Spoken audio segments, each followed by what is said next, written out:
যে গলির কুত্তা গলিতে কিন্তু বিরাট পাওয়ারফুল। উনি আসেন না দেশে, হাসিনার থ্রেটকে ডরাই নাই, দেশে বসে আলাপ করছি। দেখুক না 5 আগস্টের আগে কি হয়েছে। 5 আগস্টের আগে বাংলাদেশে বৈশা কে কত কথা বলছে নিয়ে আসছে, আর আমারগুলি দেখেন ভাই, হাওয়ায় ভাইসা আসি নাই, জীবনে একবারই মরে মানুষ। উনি কত বড় জ্ঞানী, উনি বিরাট জ্ঞানী, আমি একটা মূর্খ। আমার সঙ্গে আলাপ করুক না বসে বসে, উনি কোন কোন পয়েন্টে আলাপ করেছে আমি আলাপ করি।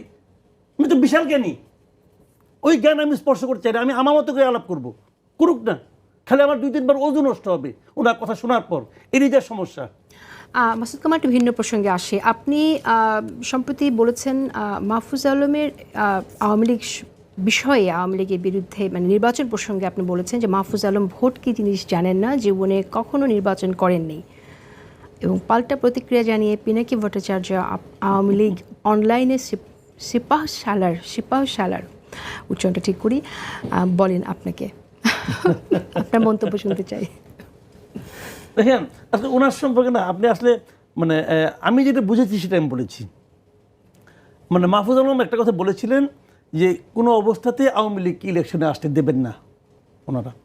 তো আমি তাকে এটাই বলেছিলাম যে আপনি সরকার, এটা যদি কোনো পলিটিক্যাল পার্টির লিডার বলতো আমি কিছু বলতাম না, যদি আরিফ সোহেল বলতো তাও আমি কিছু বলতাম না, কারণ সেটা পলিটিক্যাল আইডিওলজির কথা বলতেছে।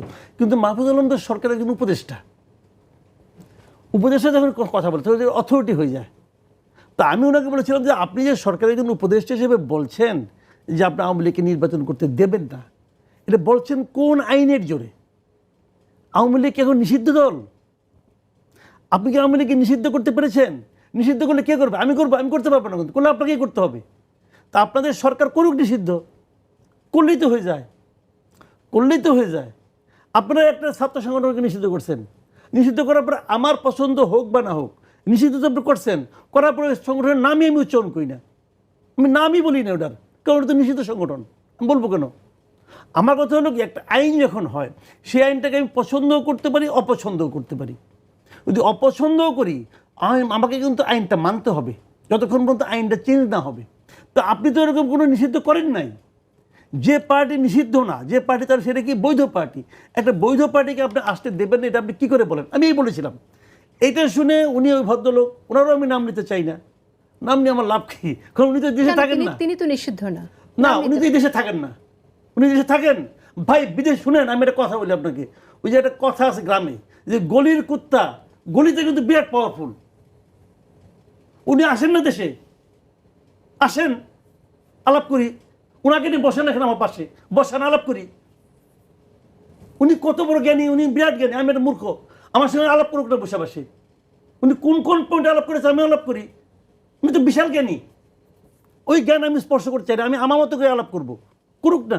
খালি আমার 2-3 বার ওজন নষ্ট হবে ওনার কথা শোনার পর, এরই যা সমস্যা, আর কিছু হবে না।